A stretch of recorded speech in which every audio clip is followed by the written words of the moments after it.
Welcome to the Nightbird Radio Podcast. I'm Timothy Saylor, and I'm going to be your host this evening as we sound out the subconscious, navigate the nocturnal, and explore the farthest reaches of our experience, coming at you from the back of an 86 Dodge Ram van on the rolling foothills of the Blue Ridge Mountains in the Great Forest, deep in the heart of the Kali Yuga. This is radio for the hauntological turn. This episode of the Nightbird Radio Podcast was brought to you by Reverend Janglebones. If you'd like to support the show and hear your name or a cryptic message in lieu of your name read at the top of the next episode, head to nightbirdpodcast.com and navigate to the Support the Show page. Thank you so much for your generous support. It's what keeps the archons out of this show. And remember to subscribe to this show wherever you listen to your podcasts and give me a 5-star rating. That helps a lot. I'm also on Instagram at Nightbird Podcast, on YouTube at Nightbird Podcast, and on Telegram at t.me/NightbirdRadio. And welcome back, Nightbirds. It's great to have you back, and it's great to be back. This week I was joined by Dr. Joanna Kujawa. Joanna is a seeker, a scholar, a spiritual detective, and the author of The Other Goddess, Mary Magdalene and the Goddesses of Eros and Secret Knowledge. We talked about Mary Magdalene. The Virgin Mary is the patriarchal imagination of the feminine. The patriarchy is an archon. The feminine is conduit of sexual gnosis, being a witness, divine mind, and the goddess is connecting principle.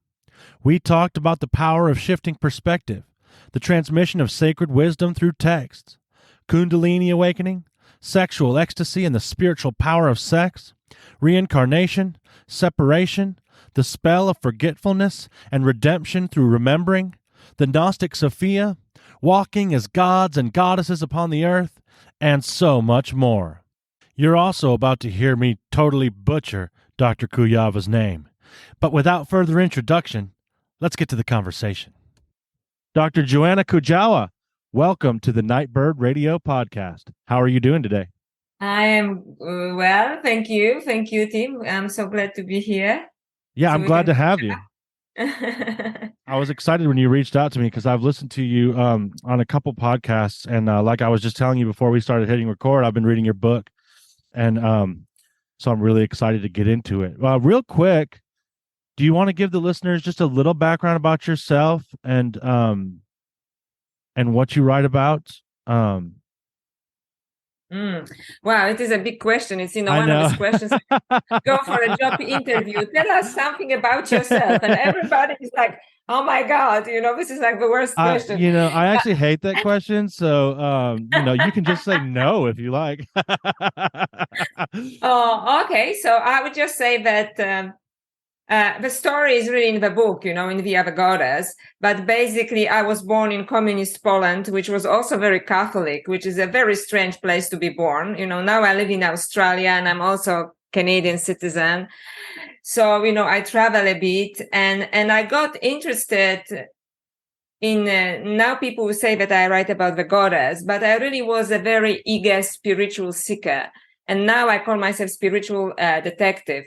And I noticed on my journey that, there's lots of talk about the divine feminine, and it's appropriate and important, and it's kind of aspirational, and, but it's very often quite new agey. And I really, because I have a strong academic background, I have 2 postgraduate degrees, and I have a PhD. And, for people who don't know, I also was studying at the Pontifical Institute, which is like, the Vatican thing.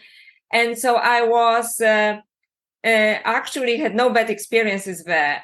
The reason why I left being Catholic, because I was brought up as a Catholic, it was because the dogma didn't make sense to me. And I am a serious truth seeker. That's why. And I have no pretenses, that I'm some priestess or something.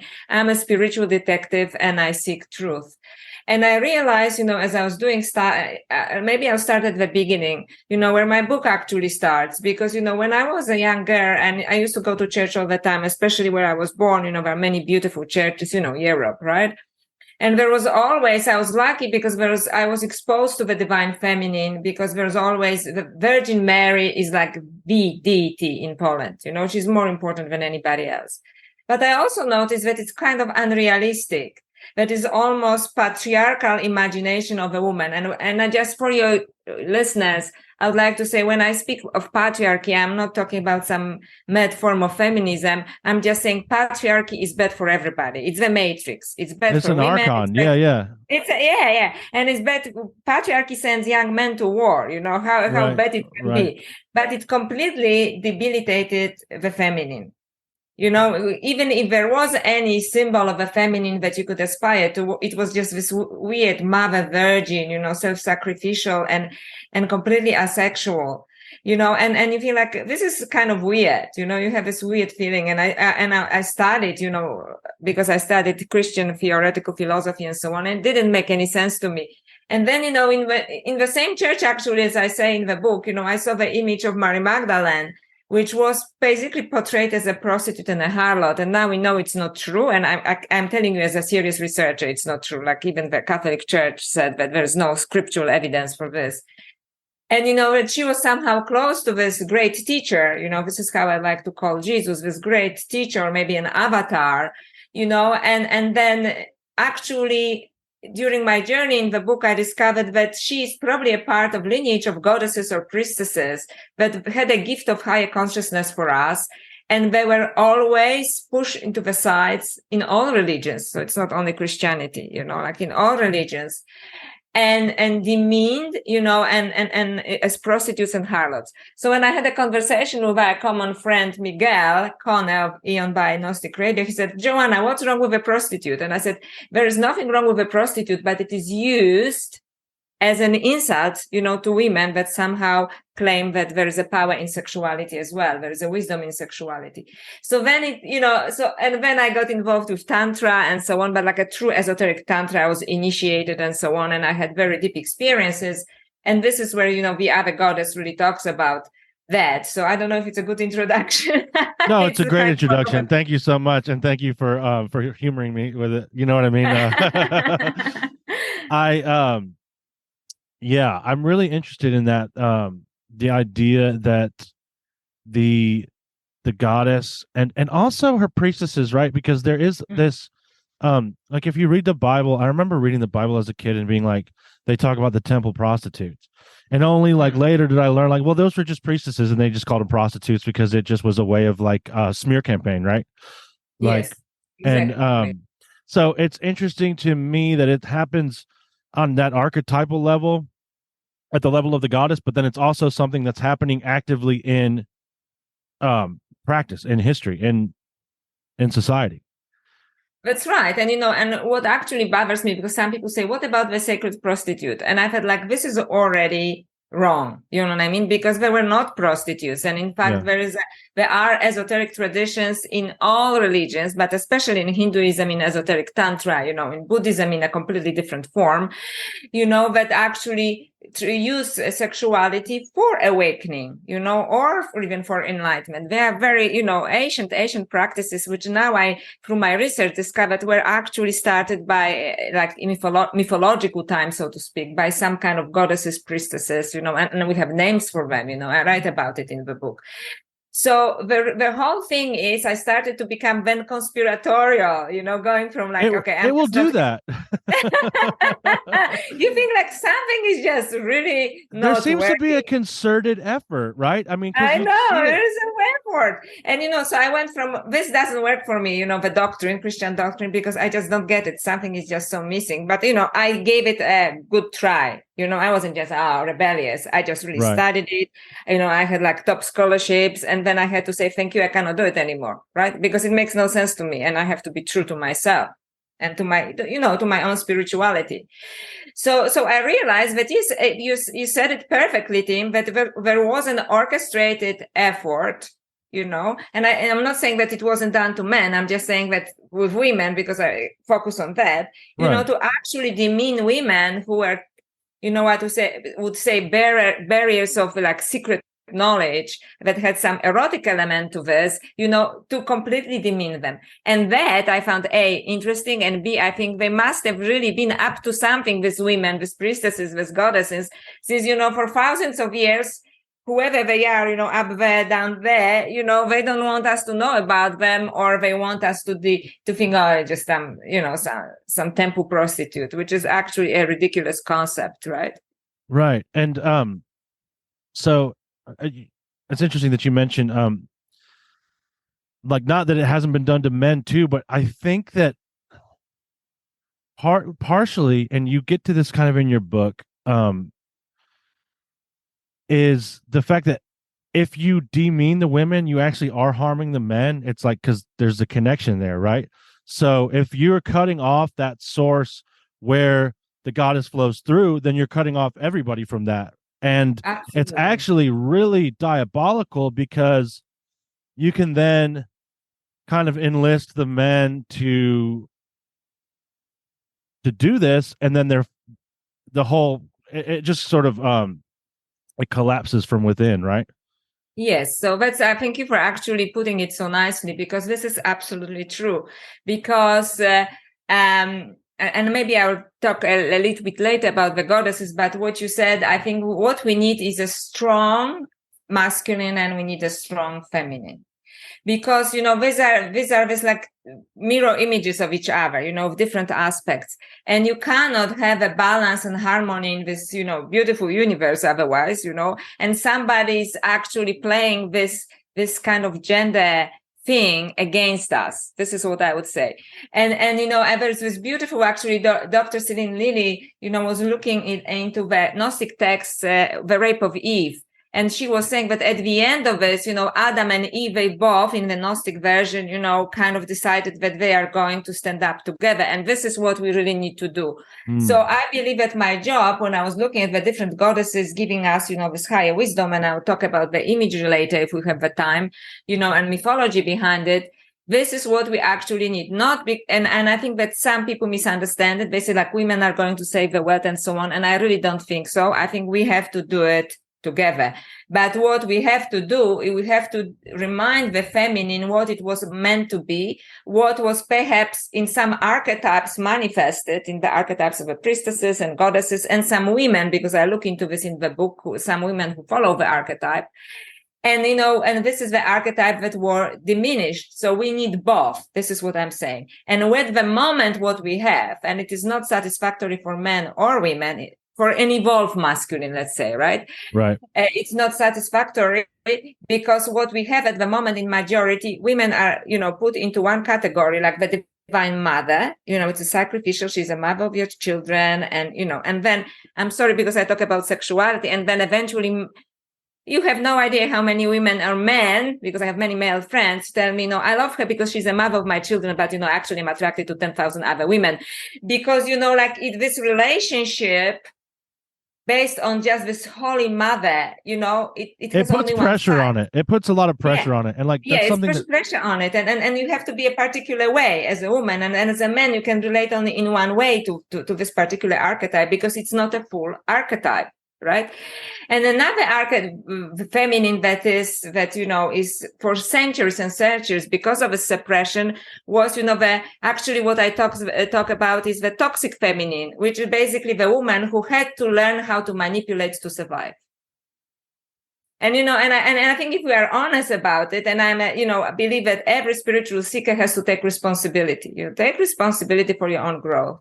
So this is what I also tell women. Yes, claim your divine feminine, because, but, you have to look, at yourself also, you cannot follow actually what, and I know I will upset lots of people here, what your maybe grandmothers necessarily did, and ancestral thing, because they had no choices. My grandmother had no choices. She was born in Poland. She lived through 3 wars.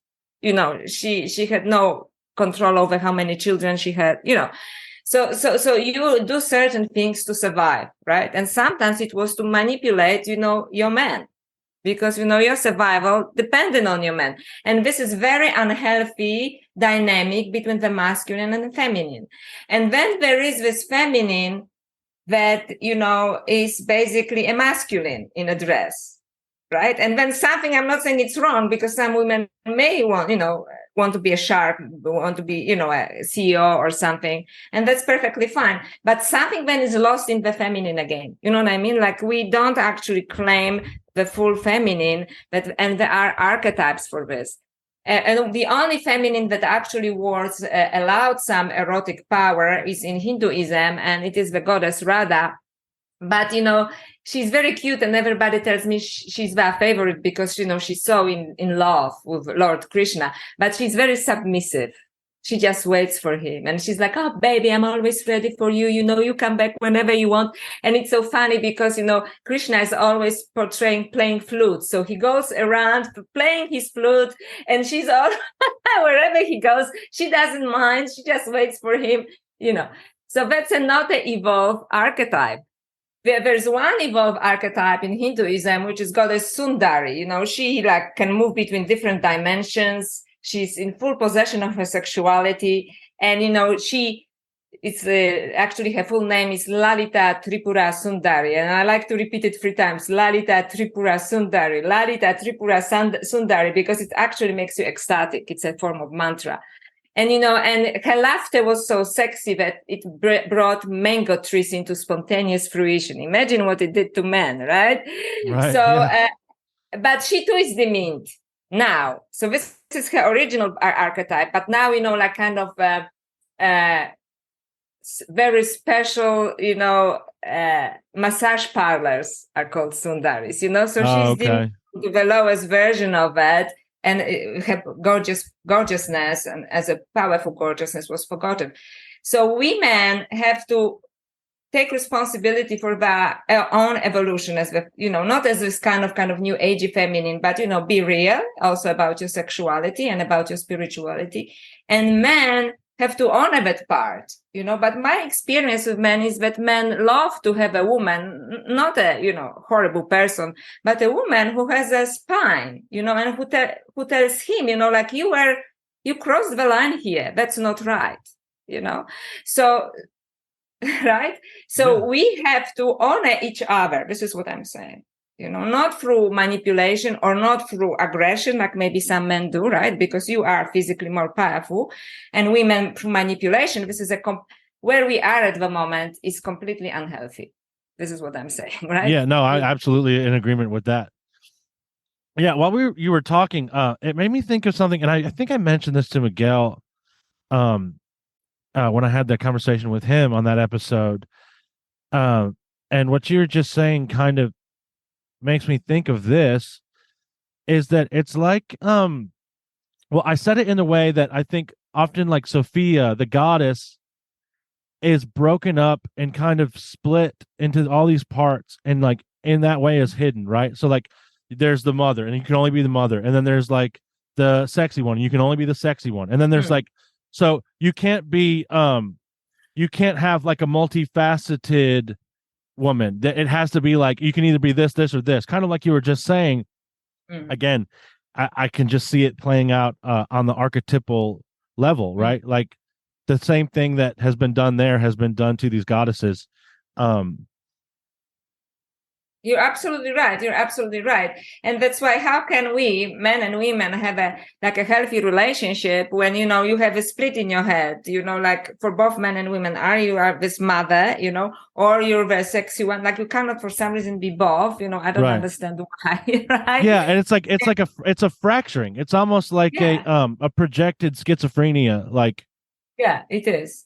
And it is kind of for a, and and it's very unhealthy, and it's very unhealthy for men, and it's very unhealthy for women, because when women don't know what to do actually with their own sexuality, with the wisdom that lies in that, and it's they compete against each other, which is the catty kind of thing, which is really ugly.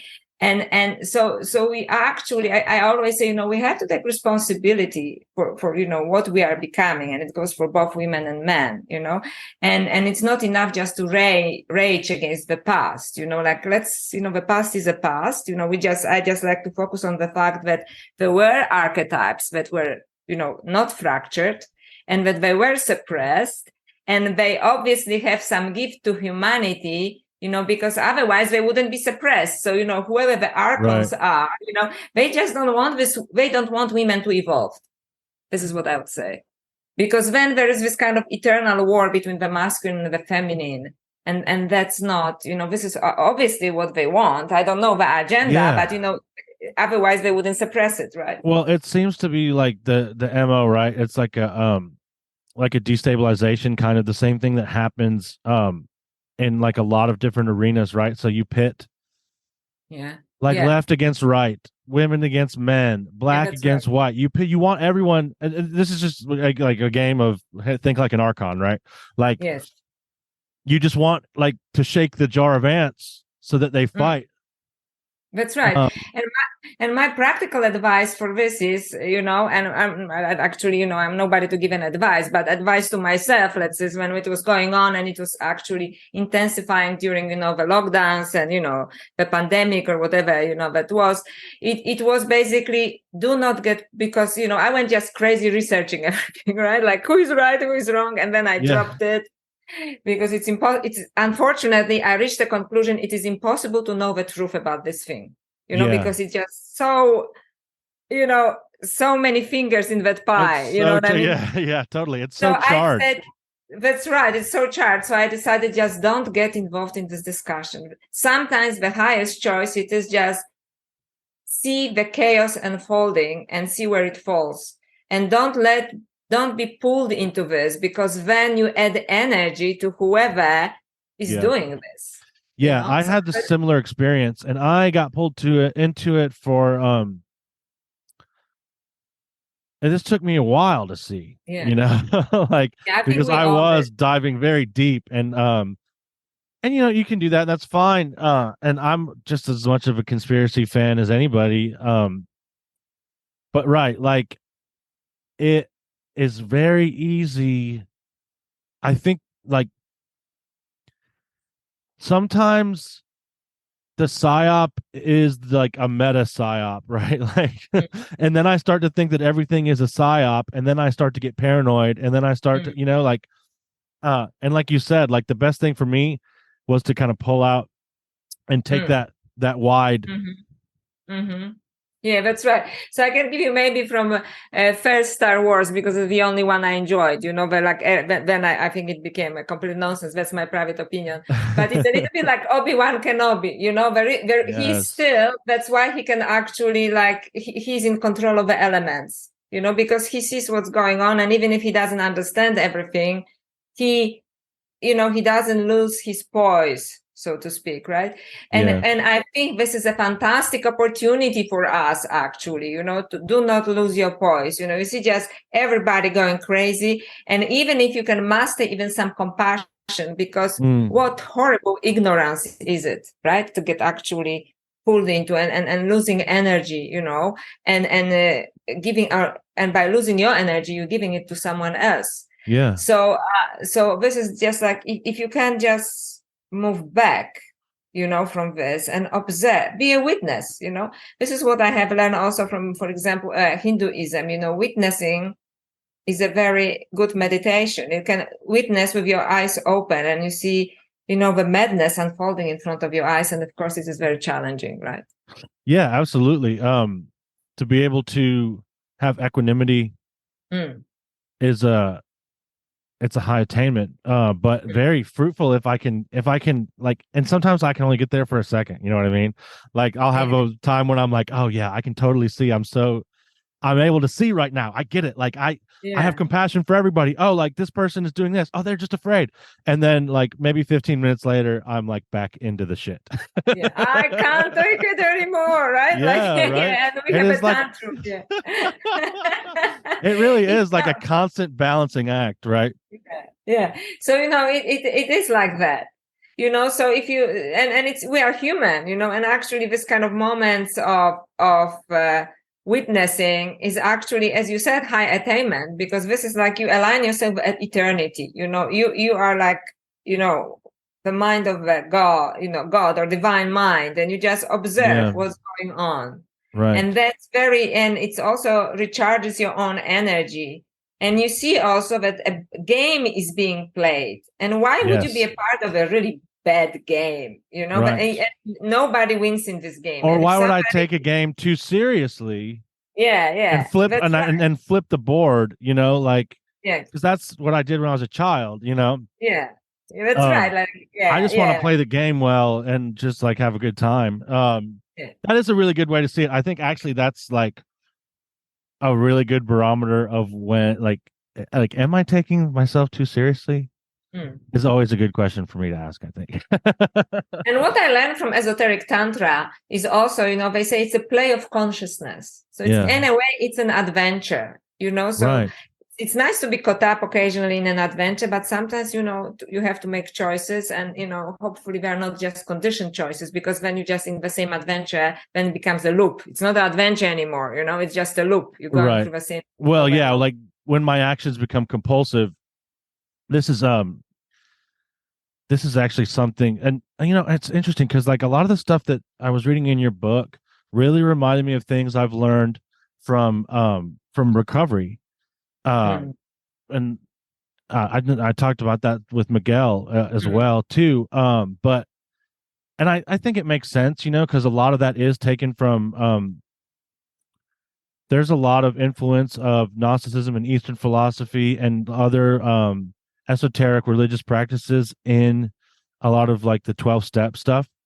But that when you're talking about that divine mind, and in the book when you were talking about like the goddess as the connecting principle between the human and the divine, and between divinities, like embodying that connection and also being a personification of that connection. That really hit for me, and that really reminds me too of kind of how angels are often described. Absolutely. So there are this kind of, and I think so. There are also, like, I believe now that there are all kinds of entities, but sometimes people, when I also get in a little bit into UFOs and stuff. But I love it. Assume some people say it's either all bad or good. Just because something is disembodied doesn't mean it is good. But just because something is otherworldly doesn't mean it's like a UFO phenomenon. Doesn't mean it's always bad. So there's a very complex universe out there, right? So and I think it's important to be aware of it, and it's basically how you communicate with this and what kind of energy it has.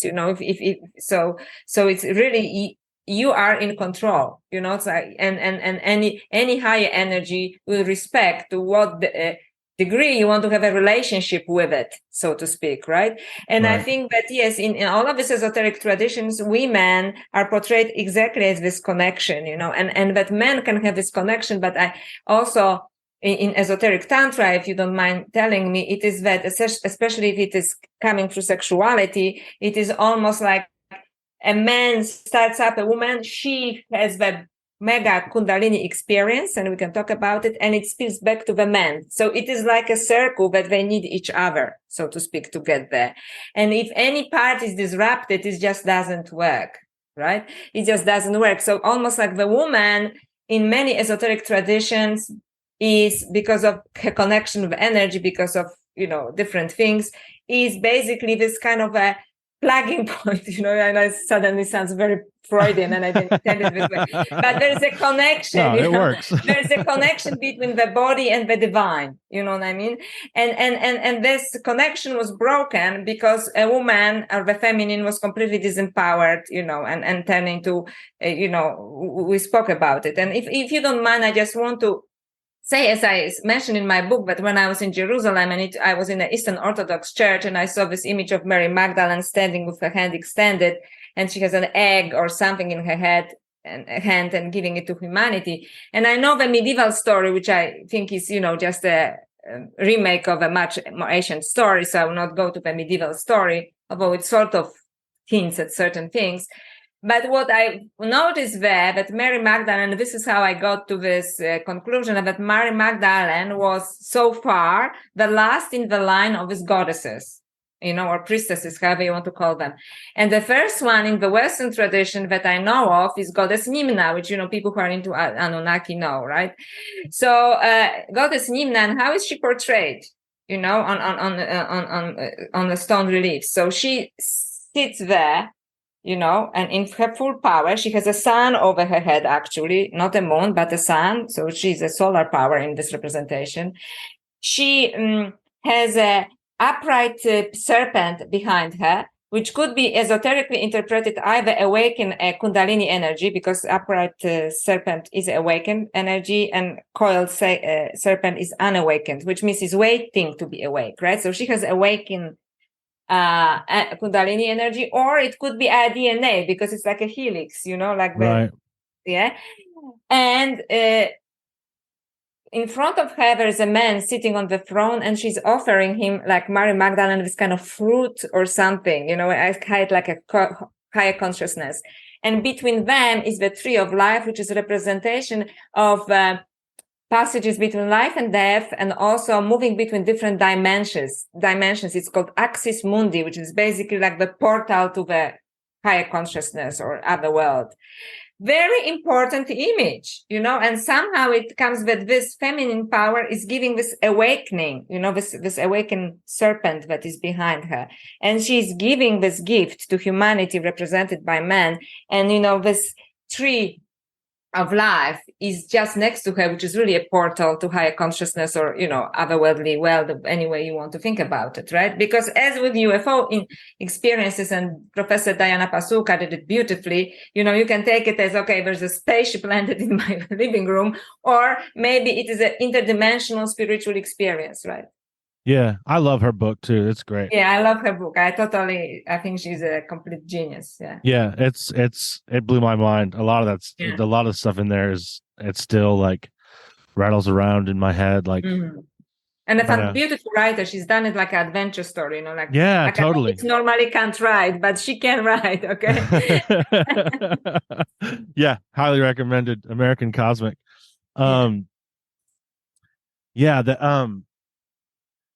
What I thought about too with Mary Magdalene handing the egg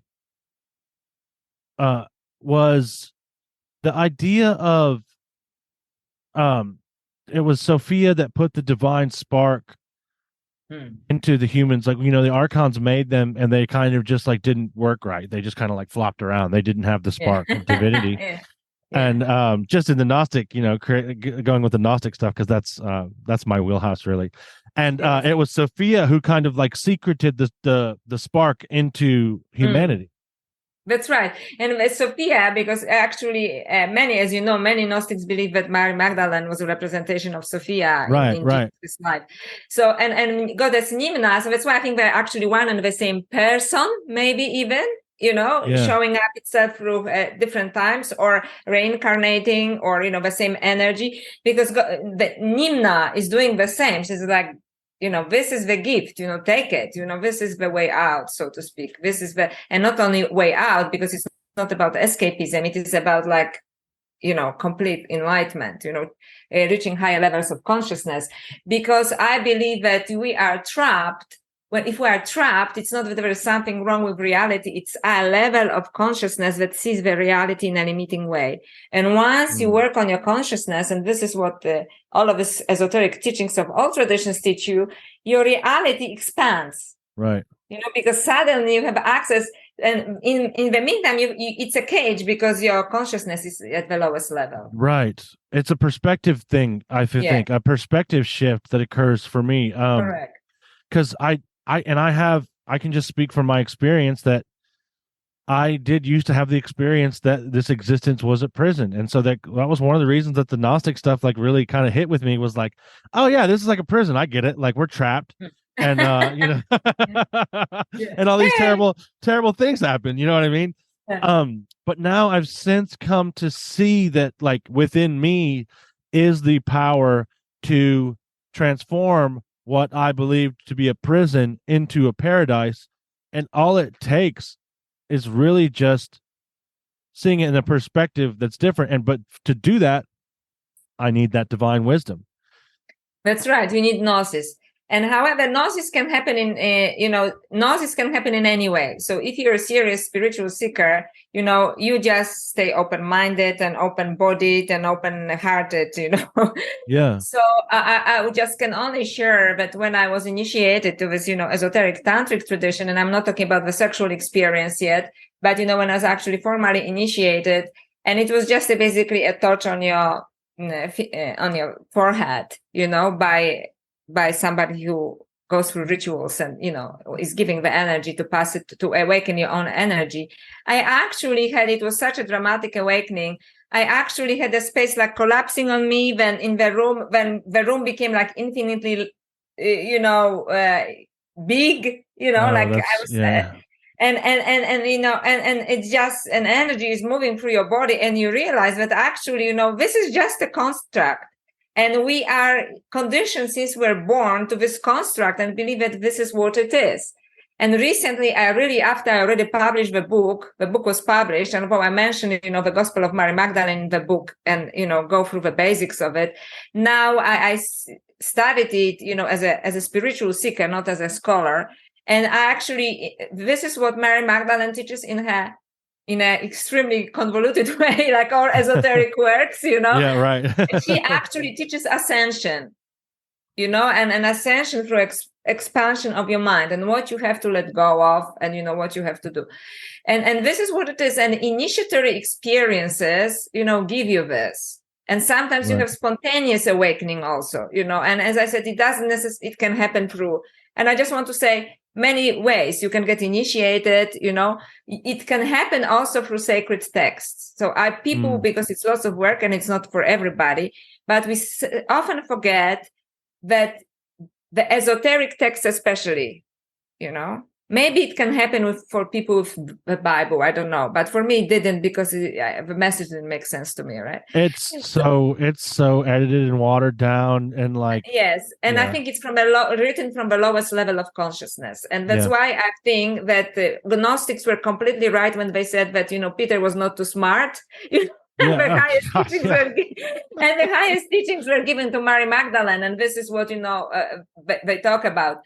So if you choose any esoteric text, whether it's Hermetic text or Gnostic text, or like for me, originally it happened with chapter 29 of Tantraloka, which is an esoteric tantric text, and recently with the Gospel of Mary Magdalene, when you really, read it with devotion and you really want to know, and you just let the energy of the text, not only the words of the text, into yourself, then they have themselves initiatory power. And suddenly all of this convoluted text, because all esoteric texts are written for people.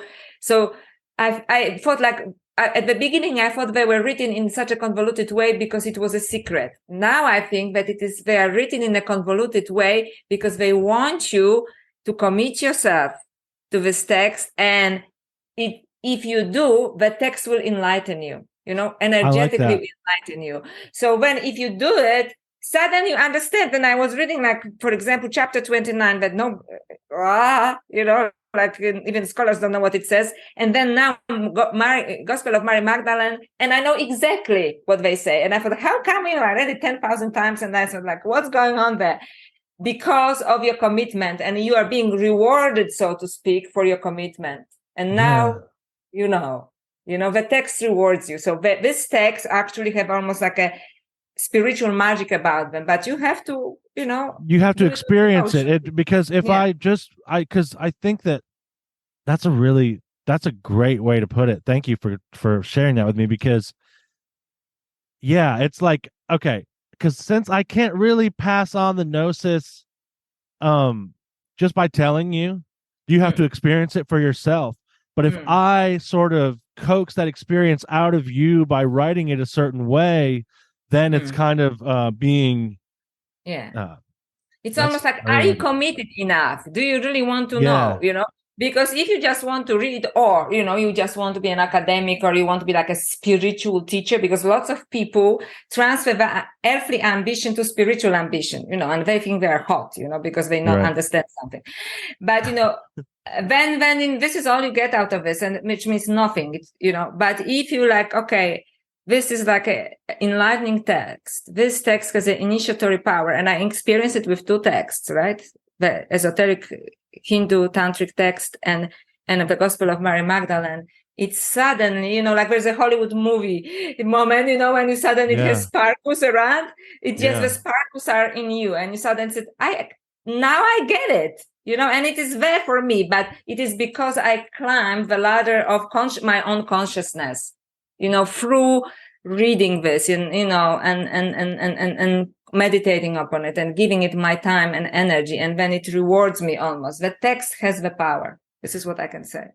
Yeah, that it actually, I think it's Philip K. Dick in Valis, like when he writes about that, like when the jar was broken at Nag Hammadi, that like that the Holy Spirit was actually inside and was released with the texts.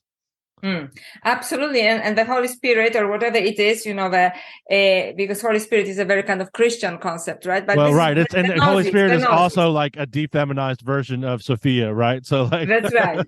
That's right. So basically Sophia, so the Gnosis was released, and the translator, for example, of the Gospel of Mary Magdalene, the French scholar and priest Jean-Yves Leloup, who also did the Gospel of Philip, he says that he believes that the Spirit, the Holy Spirit, the Sophia, was released when we are ready collectively to read it. Because, in the Middle Ages, probably they wouldn't like, or, they were like still burning cathars and stuff. So it's like, it was sleeping.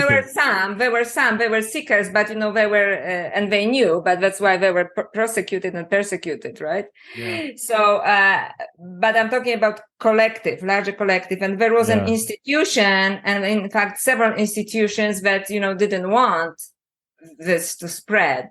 And now it's interesting that all of this was discovered when the institution is basically crumbling. Yeah, absolutely. I mean, I think that's not a coincidence at all. I think it was a intentional design. A hibernation almost, right? Like, yeah. I like the term hibernation. Yeah. Just waiting for the right moment. I think it's such a beautiful thing. Yeah, and I have that experience with some of the Nag Hammadi texts. Like the hypostasis of the archons was really big, like on that for me, because I had a similar experience to you from what you described with like, because I grew up Christian and I engaged with it with authenticity, like 100%. I was into it, but there was certain like nagging problems with me, just like with the creation story itself. It's like, okay, so I'm going to engage with this, like, but it's not coherent, because like, why does God do this? Why does God put the tree there and then not want them to eat it? Like, that's just messed up. Like, that's a test. Why is the God of the Old Testament so bloodthirsty? And so he's mean. I mean, like, grow up, like, I mean, it's like 2-year-old, I want, I don't want, I like you, I don't like you, like, Right. Yeah. And so reading that, it just like, it blew it open for me. And it wasn't for a long time, because I kind of had to be ready, just like those, like we collectively had to be ready for those scriptures to appear. I had to be ready to find it in my life. And it was one of those things where like, I couldn't believe that this was here the whole time. And I just only, maybe 4 years ago was reading it, like I was like, where has this been? Just interesting, right? Like, and I know that you mentioned a similar experience in your book when you talked about it was I have a quote here because I really liked it. And I'm not going to be able to find it now. Oh yeah, you said, you mentioned feeling as if some essential knowledge had been withheld from you by a strange omission or by design. And when I read that, I was like, oh my God, I relate. Yeah. And and it's no more, you know what I mean? So it's out there, but people like you, for example, or Miguel, with podcasts, this is a big, awakening kind of channel, so to speak, because now I give talks also. Recently, I was giving for Magical Egypt, about the Gospel of Mary Magdalene, and then people kind of heard about it, but they actually don't know what's there, so it is still actually at the very beginning, right? It's still at the very beginning. And people just know a few things, that are kind of trendy to say about it, but I do not underestimate this text. And I absolutely think that it was done by design, and I thought maybe they wanted to, because they were afraid it falls into wrong hands. And I said, no, what's wrong with growing up? It's like having a child and you try to prevent it from going from puberty because it can be messy. Well, we go through puberty. It is messy, and this is how we, become adults. And this is what spiritual awakening is, in a way. It is a little bit like that. You're suddenly a completely different being, and it can be extremely challenging. So that's why anybody who is awakened and continues to awake, because I believe it's a process. I don't think it's just like one off, right? Is basically, that it's extremely challenging. Because what you thought is important is not important anymore. But you live in the world, and maybe family and friends, they still think that certain things are important because we are bound by this limited view of the world. And it's very difficult to navigate and find balance, So it is extremely challenging, but it is what it is supposed to be. This is how we grow. It's like letting go of the old body and, developing a new body, so to speak, except that we are talking here really about the body of consciousness and awareness. Very well said. Nightbirds, I hope you've been enjoying the conversation so far, and there's more to come. But first, I have to ask that you support the show. As I'm sure you've noticed, there are no commercials on this show. There are no paywalls.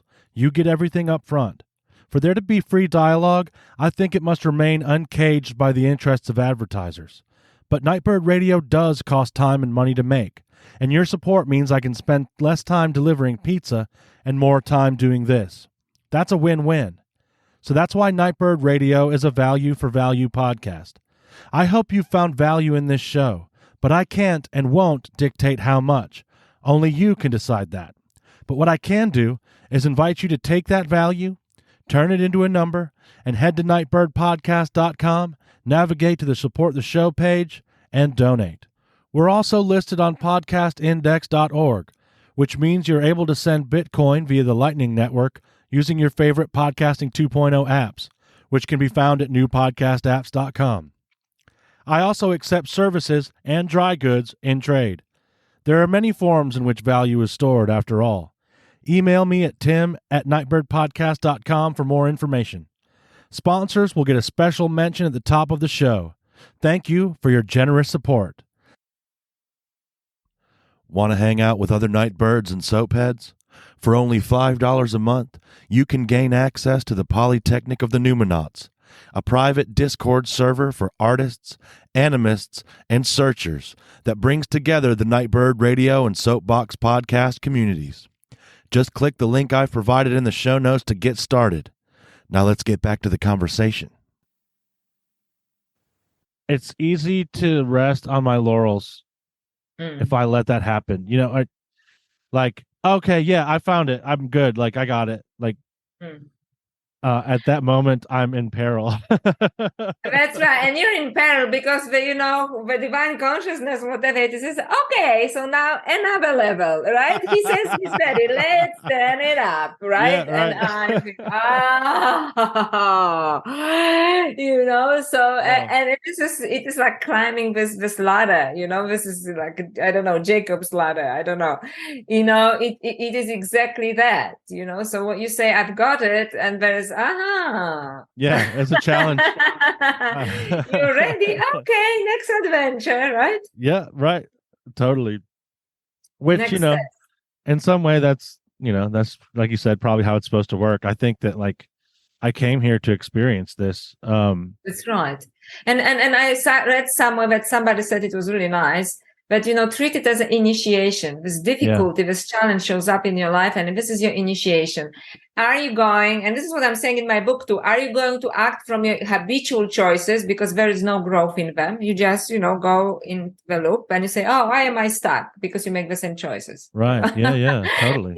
Or you make a different choice, even if you don't have no idea, just different from what you normally do. And there will always growth that will come out of that, and maybe it wasn't the best choice, but at least it was a different choice. Right. So you always learn. And that way I can expand kind of my reality, right? Like, yeah, that's right. It's like, going in a kind of cosmic odyssey. You don't know what's ahead, but wow, right? And this is what comes with these choices. New possibilities open, new portals open. Yeah. Right. Portals. I like portals. That's a good word. Yeah, I like portals too. So not to change the subject too much, I did want to ask you, I'm curious to hear what you think about like Marian apparitions like Fatima and Guadalupe in relation to because I was just reading the chapter where you talk about Elfheim. And talking about, I'm sorry, about what? About Elfheim, or I don't, maybe I'm not pronouncing it correctly. The Celtic Elfheim, yes, Elfheim, yes. I don't know how to pronounce because I'm not a Celt, yes. So yes. Yeah, right. This idea of kind of like the white lady that appears to so many, and Diana Walsh-Masoko talks about her as well, and you actually even hear her. She's even comes up in like Bigfoot sightings too. Like when people see Bigfoot, they often see like a white lady, and it's to me, it seems like these are parts or times or maybe particular places where the other world is like particularly pouring through strongly. But like, what is your take on that, or your view on that? Like, what do you think? I actually like what you said there. So I think there are actually physical places that it is, and you're an American, right? So for example, when I went to Yosemite, right? No, it wasn't Yosemite. It is the other one that has kind of the earth is very thin there. I forgot. There is this, not the Yosemite. Yellowstone, I think, yes. And thank you, Yellowstone. So you go and there's like crust of the earth is really thin, or in Iceland the same, like actually, you have geysers and so on. So I think that this also happens energetically. So there are some parts on this beautiful planet that are actually the veil is very thin. Okay, let's put it this way. And this is when we are not the only places to experience things like that, but there are the places where it is easier to experience this, right? So and some of them are known, the places, some are less known. For example, I have one place that I go here, in Australia for a walk, and people probably think, oh, this is the crazy lady, right? Because I go there and I just give it like a little ritual, in my mind, but I stop for a moment because I can feel that it's a portal, you know what I mean? Like this, it's so thin, like there's a different light there. It's almost physically different, there's a different light around it. It's always like slightly lighter, even on a dark day, and I feel the energy. But some places are very powerful, and in many for many millennia also, temples were often built, by people who were very intuitive, and I said, this is the place for a temple. Right. In these places. So that's why some of these apparitions come in these places that have this, where the veil is very thin, right? Where the portal is basically very easily open. And then, when the church started to build the churches, they usually build the churches on the old sides of the temples because, again, the portal was already there, ready to be open. So definitely, however, when there are some weird places like whatever, the Skinwalker Ranch or something, one hell of a portal, there I don't think I want to go, Right, yeah, like crazy stuff going on there. Crazy stuff, because I think some kind of chaos is happening there, right? Yeah. And it doesn't maybe have to be bad, it's just too many things all at once. It's just chaos, right? Yeah. So But I think it's absolutely this, that there are this kind of portals when certain entities, can cross and communicate with us. And we call it, let's say, a Virgin Mary, or we call it UFO, depending on your system of beliefs. So we filter it. Right. The fairy queen. I mean, it's all kind of very similar, so right? we filtered from where you are at the moment. But this thing is real. You just try to give it meaning through what is important for you. And it's kind of, I would, for me, the best sense is that it is a portal and it's interdimensional, and there are some entities that want to contact us. And some of them definitely want to help us, but some may not, So I say, like with everything, use your discernment. Right. Yeah. And, but yes, so I think. Mm-hmm. No, go ahead. No. So I just say you're really right calling it a portal. It's just almost like it's like fine. The right. spiritual energy is fine there. And there's things that we can do, I think, to make those places as well, or at least temporary, like through rituals. Absolutely. I think definitely sex does that. Yeah, that's right. So, for example, when people meditate, they have like a special mat because it's like that's the boundary for you. But eventually, when you really advance, you don't need the mat because you see that divine consciousness is everywhere is sacred space. It's just everything is sacred space. But sometimes we have to delineate the sacred space because there's just too much noise. Right. It's more for us than it is for space. Right. Yeah. Right. Yeah. I'm doing this to benefit space. Yeah, that's right. That's funny. Yeah, so maybe do you want to get into to your experience that you had with the Kundalini awakening? Yes, I'm happy because I already spoke about it openly, and it is in the other goddess, for anybody, so there's no reason to hide, right? It's out there. So, but if I can give some background, because some people ask me certain questions, and I said I cannot. It depends, where you are, right? So first of all, as I described in the book, I was actually put my academic career on a kind of an automatic pilot for 1.5 years, and I was studying an esoteric tantric text with a translator from somebody who translated from Sanskrit, who by the way is a Catholic priest. So that's interesting, huh?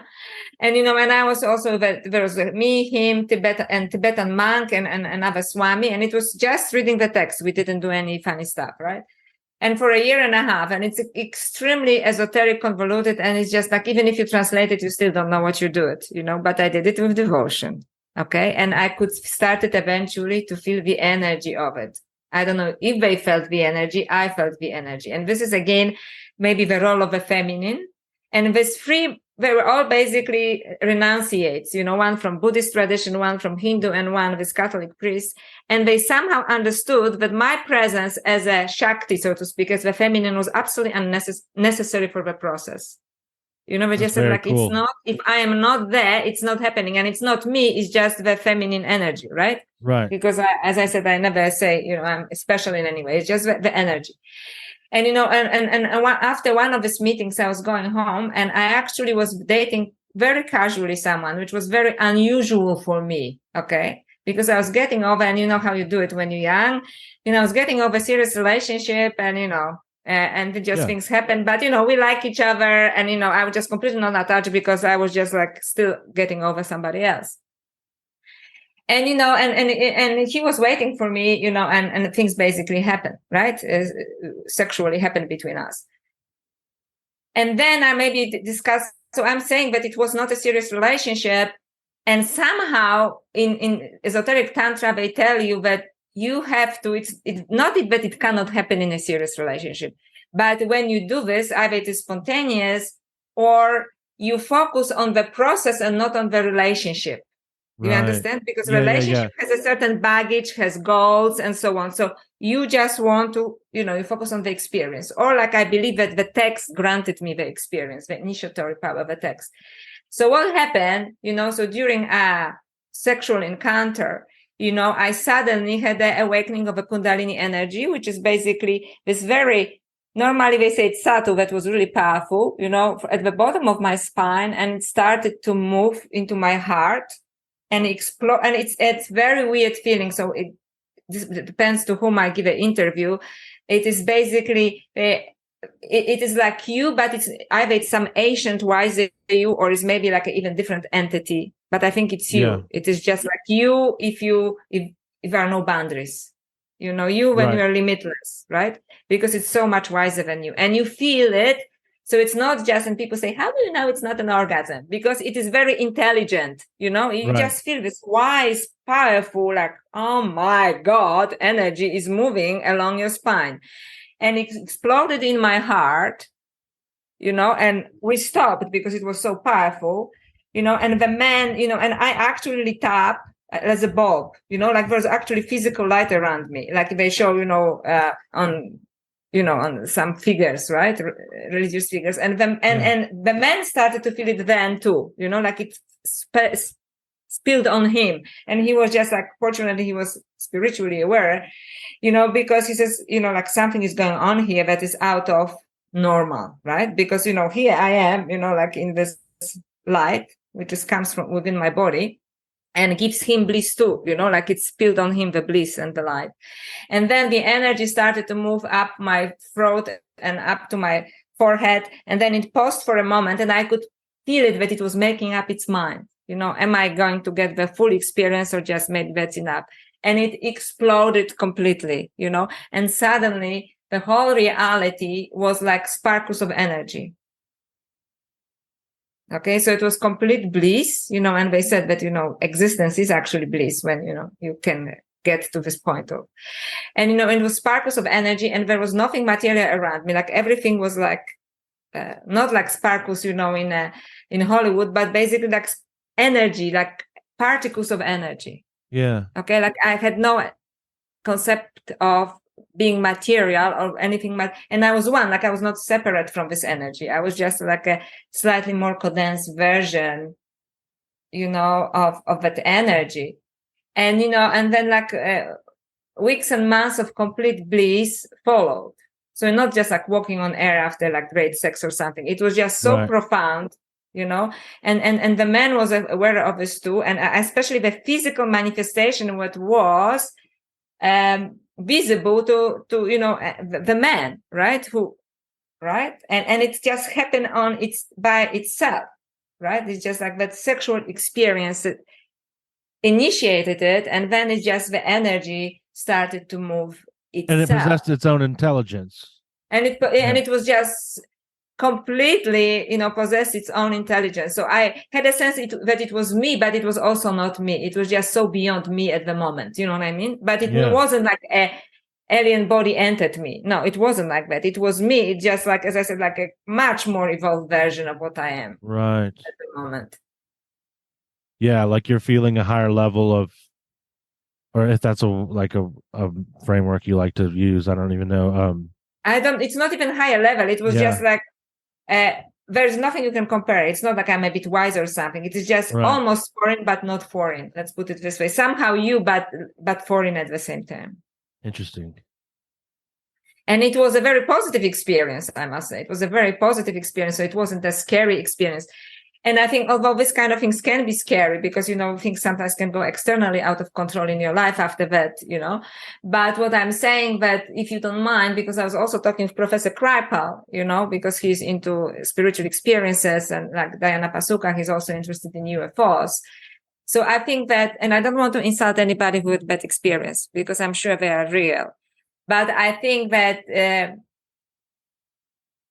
this kind of experiences that some people also consider UFO experiences, if you're not prepared for this, it can be hell. And Professor Kripal was saying, like, all kinds of scientists had experiences like that too, you know, but they were not prepared spiritually for this, you know, because and then it feels this one experience that was a high level scientist told Professor Kripal that they felt like raped almost. This energy moved through them. Yeah. I didn't feel like that, because I think I had, you know, was initiated before, and I had received the initiatory power of a text, and then you honor this greatness that is moving through you. You understand? Yeah, you know totally. What is going on. You don't understand, but you know what is going on. That all great beings of the past were talking about it, that all the reliefs like Nimna were showing with, the upright serpent and so on, and they are telling you, this is what's possible for you.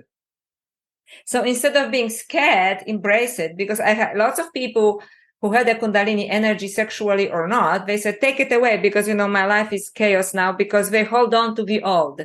You understand? Yeah. So I think that some of us, maybe not all of them, also some of the UFO experiences, maybe also initiatory experiences, but they were just too sudden, and and it was just too difficult to process them. I'm not saying all of them, but maybe some. Right. Yeah. I think, and I think something that it makes me think of, and maybe listeners will have some experience with this. I think it's reminds me kind of how a psychedelic experience can be. Like if I'm engaging with it on the proper level, if I'm like respecting the medicine and approaching it in a respectful way, and if I'm aware of what I'm getting myself into, it can be this amazing, beautiful healing experience that puts me in touch with beings that are just like benefic in every way. But if I'm in a bad place or I'm not ready or something, like a psychedelic experience can be kind of horrifying. And I can only imagine it's kind of similar. Yeah, I would say so. Although I never had a psychedelic experience, but I would imagine so. And perhaps it also shows us inner demons, and yeah, like absolutely. this is only what you have to face. And you think like, oh, maybe not all at once, right? Because it's pretty intense out here.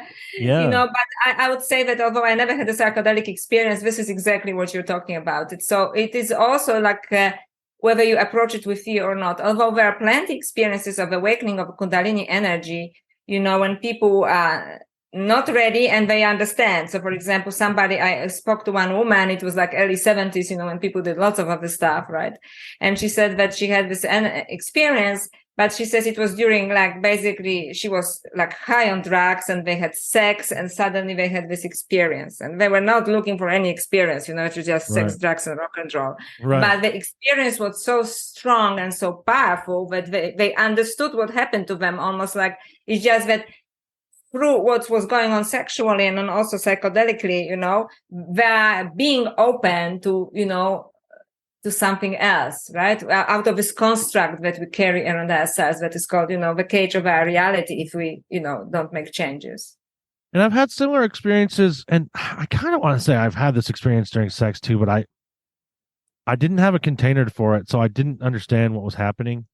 But it was both of us that had the experience, and it wasn't quite like what you're describing, but on some level of it, I think it was that. Now that, like, when I read your book, I was like, oh shit, this is kind of like what happened this one time. But I didn't. And I think. Sorry. No, you're fine. You're fine. I get excited, I start to talk. I just didn't have any context for it. But go ahead with what you were saying. Yeah. And if you don't have a context, so you very often, unfortunately, people discard an experience. They said, oh, that was interesting, or that was weird, or, or they get scared, but that's why it's good to have a context. Not that you need the context, but it's good for you. So you know what happened. So then instead of being scared, you can be like in gratitude, that this experience chose you, so to speak, right? Although I'm sure it is available for everyone. But in my book at the beginning, I also describe experiences that are sexual, what I called, erotic rapture, that, readers wrote to me when I was blogging. And for example, this one particular example from one woman that I would like to share, if you don't mind, because we talk about it, that maybe it wasn't a Kundalini experience. But then recently, again, somebody told me when I was giving a talk, they had the same experience. That, for example, what is erotic rapture? So erotic rapture is very different than a romantic encounter in a sense, because when you usually you have a romantic encounter, then after that we start to think, are we getting married? Are we have children? And then we are moving, nothing wrong with this, but we are moving in a very mundane direction. Right. Okay. And very often this kind of experiences happen, before this happens. So in this particular example, the woman and a man happened, there was this kind of sudden recognition that was not just sexual attraction, but they felt like, they knew each other. It's just, they didn't know what they were doing, where they're from, are they professional or not, but they had this sudden recognition. And, and in fact, they were attached to other people, but they decided to go for, this sexual experience that turned out to be very powerful as a one-off. And they actually had complete out of body experience. They actually saw themselves like above under the ceiling, making love, and they were continuing making love. Like, I don't know how we call it, astral body, because I'm not into this, kind of something like that, right? Vocabulary. Definitely an out of body experience. Out of body experience wise, and they were still having, this sexual experience when they were out of body, but they could look down, and so they saw themselves like in 2 dimensions having sex. That's really cool. And that was super cool. And I must say, at that one I'd never had, but recently I was on another show, and the woman says she and her partner actually had the same experiences as well, which were connected to Kundalini movement. But if I can just finish this story, so they decided, of course, they're not going to be together because they had other lives, and he was from another country or something. But it was a difficult experience to forget, right? So I'm sure they thought about it, but they went their different ways, and then about 20 years later, this woman who was still in the same town, I think, or lived somewhere else, but she did a course to be a celebrant, to give marriages or, funeral celebrant. And she just got her diploma or whatever it is. And somebody approached her, look, we have other celebrants are busy. And somebody's body from overseas arrived because his family used to live here. And, would you perform funeral rites for him? And she says, okay. So it was her first, funeral rites or any rites as a celebrant. And she looked at the papers, and it was this man. Oh, wow. Yeah. So, there's this kind of universal, thing happen. So, and she said that they actually had a total recognition, like on a soul level, that was just also present sexually. And they knew that they had to live their lives separately, but even after that, he somehow came back to her. You know what I mean? Like, yeah, that's so really she cool would story. perform the passage, the rite of passage, so to speak, for him, to another. That makes you think about past lives and things like that. Yeah, totally. I think it's actually, I totally believe in past lives. And, because I got heavily, as you see, I'm influenced by esoteric Hinduism. And this is how I returned to Christianity and Gnosticism with a deeper understanding, because I think Christian theology is extremely limited. So I definitely believe in past lives, other dimensions and past lives. I do too. And, like the Gnostics had transmigration of souls too, like this is one of the another examples of how, like you said, that Christian theology is extremely limited. It's just like, what happened? Yeah, I know. Because so this is when you have to become conspiratorial, because like, how could you dumb it, dumb down, to make it to so basic and so uninspiring something. And this is even as an academic, I was publishing papers, the definition between religion and spirituality. So religion is indoctrination, in my opinion. It's at the lowest level. And spirituality, it is, you're open. You understand? Like, if one story doesn't make sense to you, then maybe you can move to another that makes sense to you. Like I did. Christian story didn't make sense to me. I went to Hinduism, and now Christian story makes sense to me, but from a different level, which is Gnostic level. Well, yeah, that ability to compare them it opens up a whole nother, it's just a whole nother universe. I feel like just being able to, because, like, right, religion is like, I'm right and nothing else is right, and what I have is the thing. And I was shutting myself off from so much, whereas now I'm able to compare all these different mythologies, all these different stories, and all these different traditions, and I can learn more about all of them by comparing them to each other. That's right. And at the end, they all tell the same story. Right? The more you read it, it's the same story, but just from different perspectives and from different levels of consciousness also, right? So this is what it really is. So I think religion very often closes people's minds when spirituality opens people's minds, right? So, and I don't want to insult anybody, and some people need it. Like, for example, my mother says, I know that, certain things are going on in the church because she's still in Poland and she's Catholic, right? And she says, I understand it, but she says, it gives me peace. You know, there are certain rituals, and I go to church on Sunday, and otherwise she gets scared. You know, she's not ready for this open-mindedness, right? So it's not that she condones on everything that is going on in the church or believes 100%, but it gives her certain spiritual, I would say, rhythm. And this is what she is ready at the moment for. You know, like not everybody, you have to honor this. Some people need it as long as they are not trying to indoctrinate other people or become obnoxious and saying, well, you're just a loser, you know, I'm at least a real thing, right?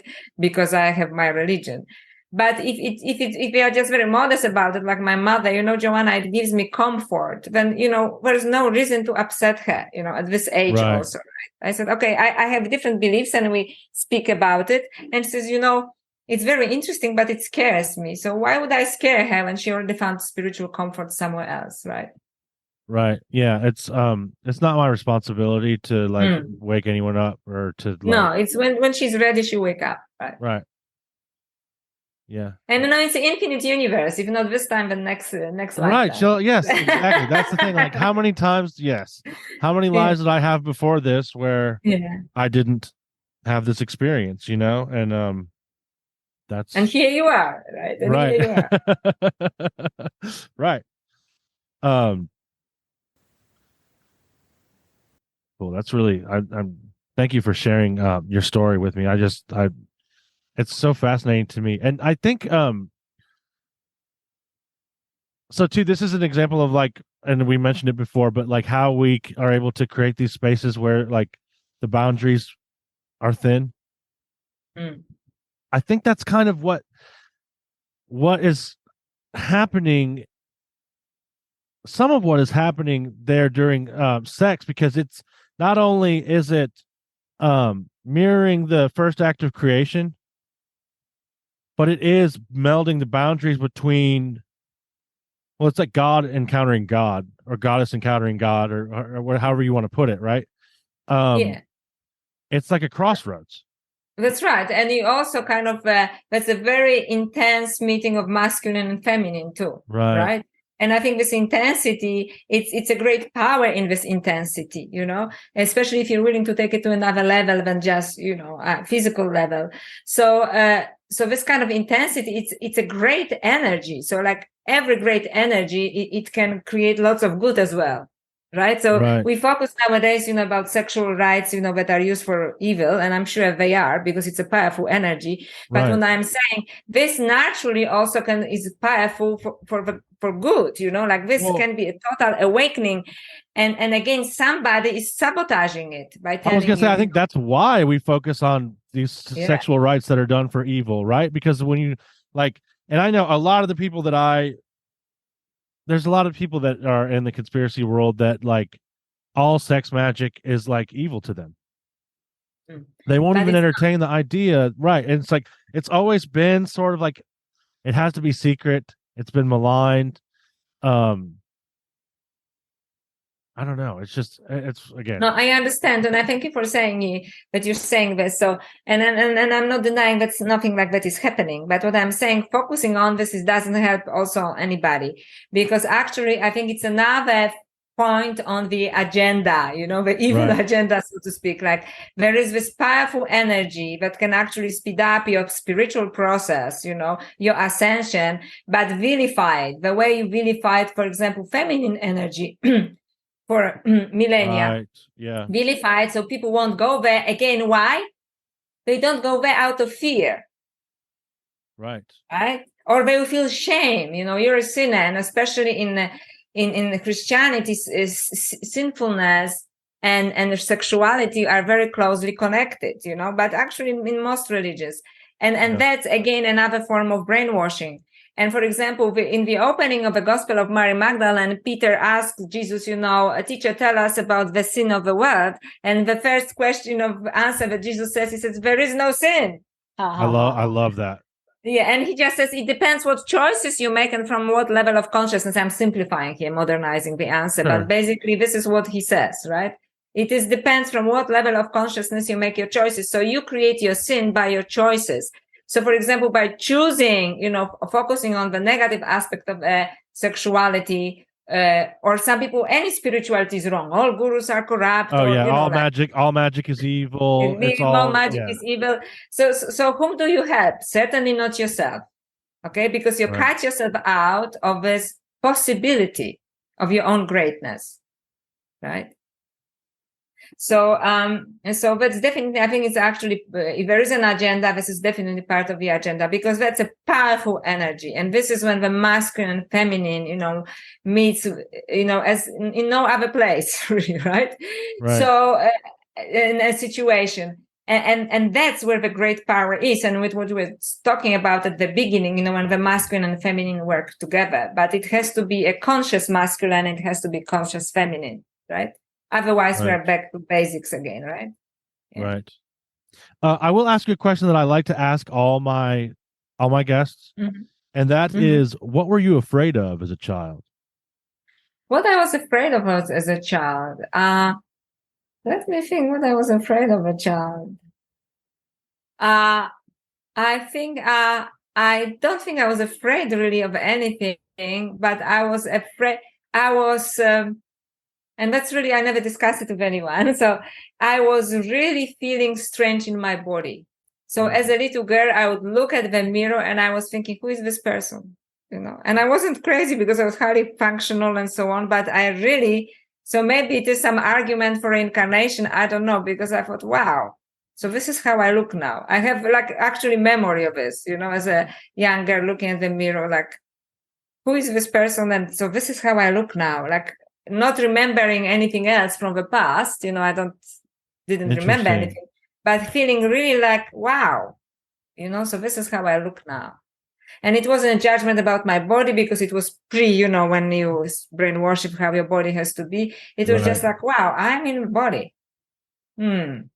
So this was not really a fear, but like, yeah.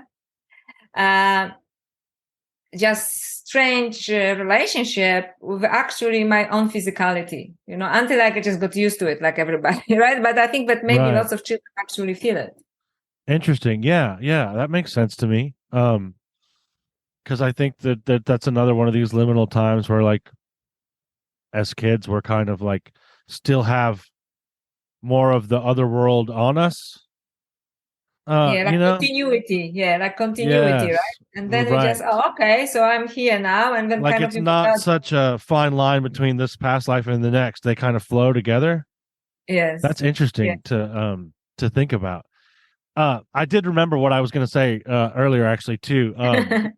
This idea of, I just read the quote in your book, or I highlighted it and I was reading all the highlights.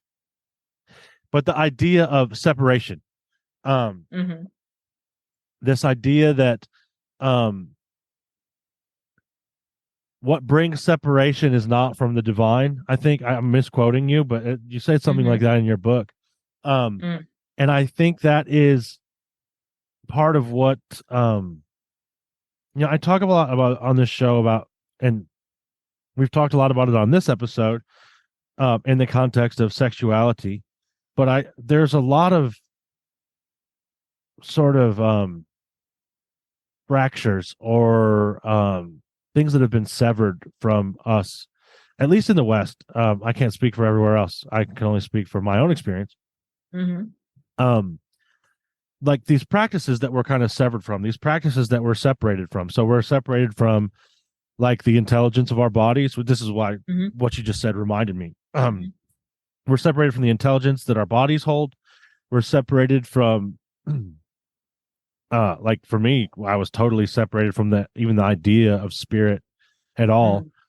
And again, to focus on it is, not necessarily my goal in bringing this up, but I just think it's interesting that this common thread of separation. Yes. And I totally agree. There's a common thread of separation. And I think it is basically, I think that somebody wiped our consciousness, that we are conditioned to forget this. And it's not necessarily, focusing on the spirit is really good. But when you are actually have a deep spiritual experience, you realize that the physical is also spiritual, right? But this is that's why the concept of energy is so helpful. So one thing that scientists did well, it is bringing up the concept of energy, because then it's not material, it's not physical, it is energy, right? It is both, and it can create spiritual and it can create material. So I think that consciousness was wiped out somehow, and this is where the separation comes from. And when there was a lineage of archetypical identities, or entities that were trying to undo this, And I personally focus on the feminine, but I'm not saying that it's only women. So when it just even separating us even from our sexuality, look, we hate our bodies.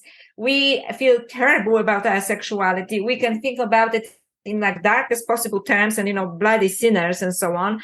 And it's completely unnatural, right? It's a completely unnatural. And for example, in my research, I found this esoteric tantra, which is a sexual form of esoteric tantra, was started by a higher being called Arda Triambaka, which means half Triambaka, who was the daughter of original sage. So which can be like original, I don't know, God, original alien, I don't know. Cool. And and she actually her goal was, so this is about the Kula ritual. It is that to teach humanity that they can awake through, their sexuality, and that there is nothing wrong with this. It is our attitude that is wrong. So basically, that's why I love Gnosis as well, because Gnosis is very similar to actually esoteric Hinduism.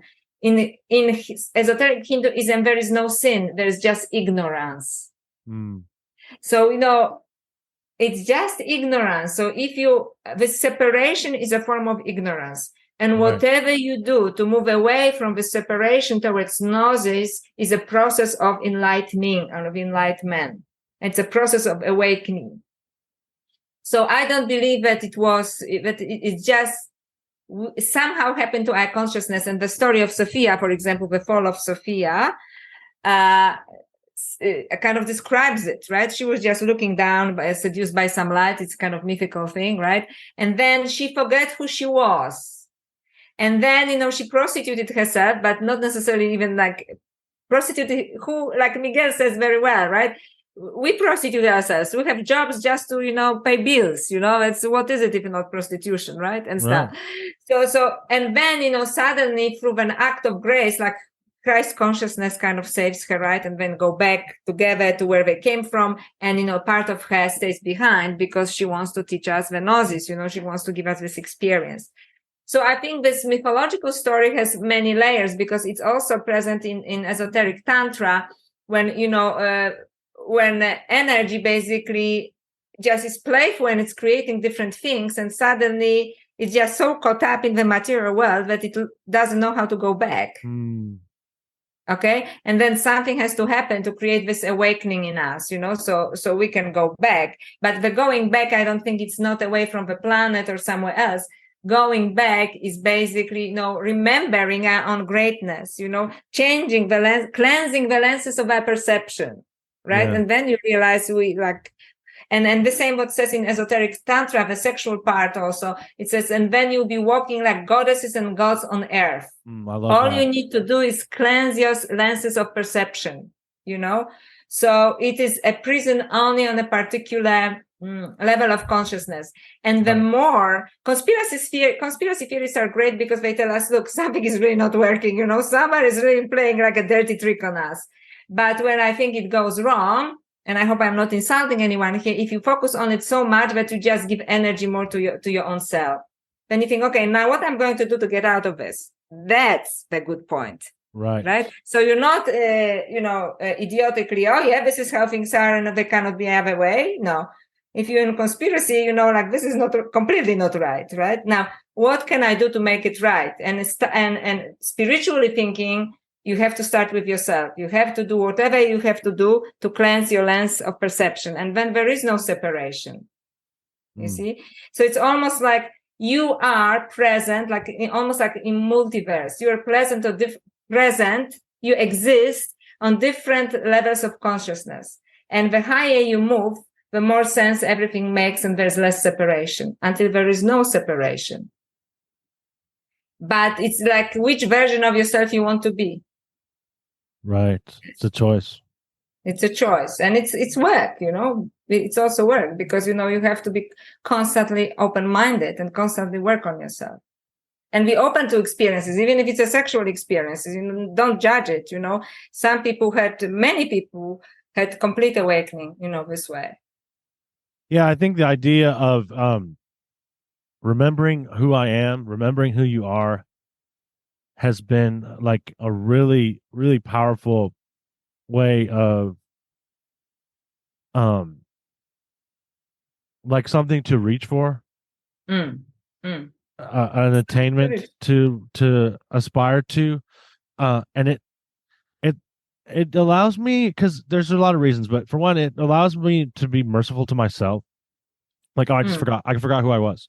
Like, I couldn't see. And it's cool, you forget things, right? Rather than you're a sinner or you're stupid or what's wrong with me. Because we're so hard on ourselves. I'm so hard on myself too. Unfortunately, I have a loving man in my life, and my husband, who is telling me, why are you so hard on yourself? But he has to remind me, otherwise I would continue beating up on myself, right?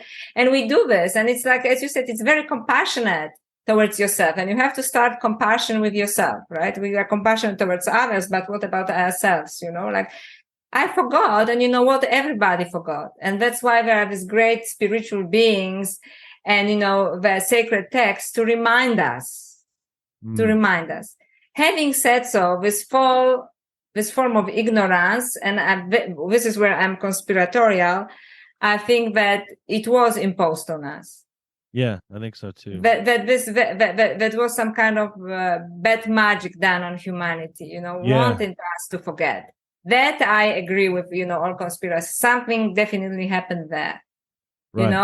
And in all also texts, they say that there was some kind of rebellion on the planet, and the fallen angels, and all of these kind of things. Somebody was playing a little bit too much with us, right? Totally. And on this planet. So this, yes, but the power actually is within us, because they wouldn't try to control us so much if we weren't so damn powerful, because so we just have to claim our own power. Well, that makes me go ahead, sorry. And I say start from within. Yeah, that's the first step, right? And there was a moment when I was like in the darkest place of my life, and the moment that I turned around and started walking out of that, like, it wasn't an all at once thing, but that moment that I did that was the defining moment. Like, that's all it took. That's so beautiful. Thank you for sharing this. And the other goddess, I actually go to Oliver Stone's film, Midnight Express. And with the scene when he's in jail, it's horrible jail, when they rape him and stuff. And, everybody, they can go outside for like 5 minutes and walk in a circle, and everybody's so completely given up and walks in circle. And then he has a moment, like, actually just after his girlfriend visited him, right? And he just saw the light, saw some chance that maybe something can be different. And he walks, because all he can do is walk, but he starts to walk in the opposite direction. Yes. And this is like like, now, no, that's all it takes. That's it. This is all you have to do. That's all it is. And for me, one of the ways that manifested itself was, we kind of mentioned it already, but this idea of like, instead of focusing on all the ways in which I was unfortunate, or like I call it, it's self-pity, was to start experiencing gratitude. And not in the gratitude in the way that's like, oh, you should just be grateful for what you have, because it could be so much worse. Not that. It's just the perspective of like, oh my God, how amazing this is. I mean, it's the same thing to me as remembering who I am. How amazing this experience is. How amazing this world is. Like, what we get to do here is unbelievable. Yes. So just amazing, like, even if you're at the bottom, and we all get there, right? We have terrible dark moments, and it's part of our humanity. And if you can see actually beauty in your suffering occasionally, that it's already saving grace. You're already on the way out. And imagine the gift, like, of actually the privilege of being here, although it feels sometimes like, one thing after another. Sometimes I'm like, fuck that. I know, but sometimes you feel like exactly like, oh God, thank you. Right. but when in a moment when you can recognize it and remember, even especially in dark moments, you have the infinite potential. Even in this darkest moment, you have the infinite potential. You in any moment, just through the act of courage or just a thought, you can walk like a goddess and god on earth. So start walking this way, and nobody says that gods and goddesses don't have adventures that take them into dark places, right? Right. Sophia is a great example of that. She had to go to the darkest darkness. She had to go to where she was totally separated from the pleroma completely. Absolutely. So Sophia, and look, and now we are ultimately Sophia's, right? Because we are there and we are here, because this is how she decided to be there and here. And this is what we are. And even, Christian theologian says you are in this world, but not of this world. That's very interesting, Yeah. So like we are not of this world, but we are in this world. So do what you can, hopefully we can leave a good trail, in this world, even if we are not from here, maybe some tiniest contribution, some act of kindness or some act of beauty, and it all counts, and then you are, then you are a great being to someone else, not to be worshipped, but as an example, like how to act. Right. So exactly. So that's the way. And I think remembering that we are not of this world, but in this world, and just enjoy the trip basically as much as you can, and with all its adventures, and remember that, you are divine consciousness. Ultimately, you are the divine consciousness. Excellent. Yeah, because I'm always kind of, I think that we're always channeling something like, and it's just a matter of what am I going to be, what am I going to like, what's going to come to the world through me? Like, is it going to be more bullshit, or is it going to be like, I don't know. Yeah, and we all do the best we can, Right. Yeah, so, like I'm not always. Yeah, like we all have, really bad moments, and then we have moments when you completely channel, like people say, oh, I loved your energy, but it's not like you're always in that energy, right? Like, right. And that's okay. But the more experiences you have being in this beautiful energy yourself, the more you are yourself actually there. It's like practice, like learning, playing the piano or something. The more you are in it, the more you are in it, so to speak, right? Yeah, Next time practices longer. So it's kind of practice being on this energetic level. And that's absolute adventure, because some creatures are very beautiful, and then they have very few choices. Look at animals, right? For example, I'm very compassionate to the natural world because they seem to be caught in these endless cycles, right? But we are not. It's really up to us. So it's really up to you. So that's why at the end of the other goddess, I say, make a turn now. And the most important thing is that you don't even have to know where you're going. Just go in a different direction. Yeah, just do something different. Yeah, but it's infinite possibilities. So I don't really particularly identify goal setting and I'll be there by next year. It's just kind of egoistic, and okay, if it works for you, but it's probably just on a lower level. But, walk in a different direction and see where it takes you, and then it will open another door, and just keep walking. Yeah, keep walking is good. I really like that. Go in a different direction. I like to, and I'm glad that you mentioned that. I'm not a big goal setter either. I'm on the 24-hour plan. Like, totally, there are plenty of things I can do today that will lead towards these sort of things, but that's really not my business, Yeah. I like to look for a new experience. I'd like to have a new experience, and that kind of leaves it open so that I'm not like controlling my outcome. You know what I mean? So that's very good, actually, because basically it's in a way being present, and being present is basically touching, eternity, right? Because the eternal moment is in the moment. Eternity is in the moment. It's not in focusing on the future. Like setting goals and so on. So, and I think that if you really want to experience something else, this is for your listeners, when you just say, I am ready, I'm open, but then be ready, because what you think you may be ready, and you think like I'm ready this, and you think maybe I'll be famous or something, right? But it can be something completely different, so it will take you where you need to go, right? But then you have to be sincere in your openness and in your prayer, and do it like, what most people do before, they did it into kneeling and stuff like that, I invite a new experience that takes me where I need to go, on my journey, and to leave some contribution and grow as a divine being. And, and then that's it. This is all you need to do. Right. And when it comes to you and will knock at your door, then, be ready to go, because if you don't go, you are where you are, and it's your choice, but then, yes, don't complain. Nothing changes. Right. So, right. Yeah. There was a meditation that you mentioned in your book. Oh, I might get this wrong. Of what goddess you picture over the top of your head? Sundari. So I think this is this is actually a Hindu meditation, so you're invoking certain energies, right? So, and that's why mantras are basically invoking certain energies. So if you just sit, calmly cross-legged, or, on a chair, so you're comfortable.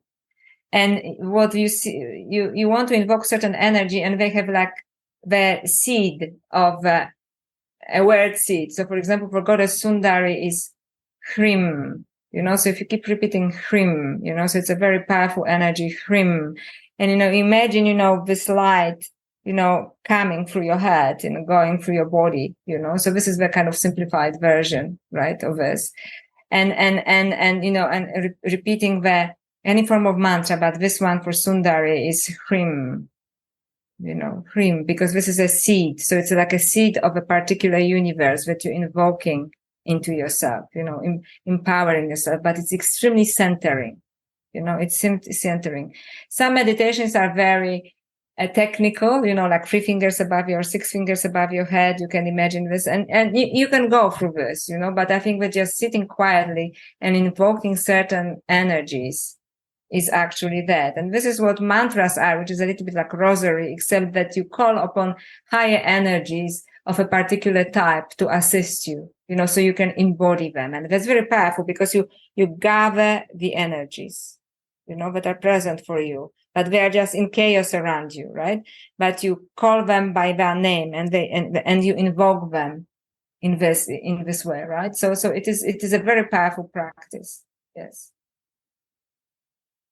But as I said, you need to be ready, so don't be like, oh, I'm a little bit bored.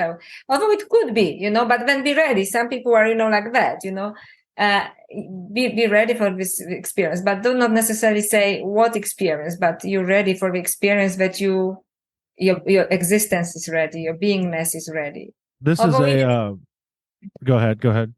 But it could be also, I'm ready for the experience of love. But when it can come to you, you think like somebody who sends you red roses, but not necessarily, maybe you have to give love now, so you get it in the way you need to get it at the moment, right? Yeah, I was just going to say, this is a fuck around, find out podcast. So yes.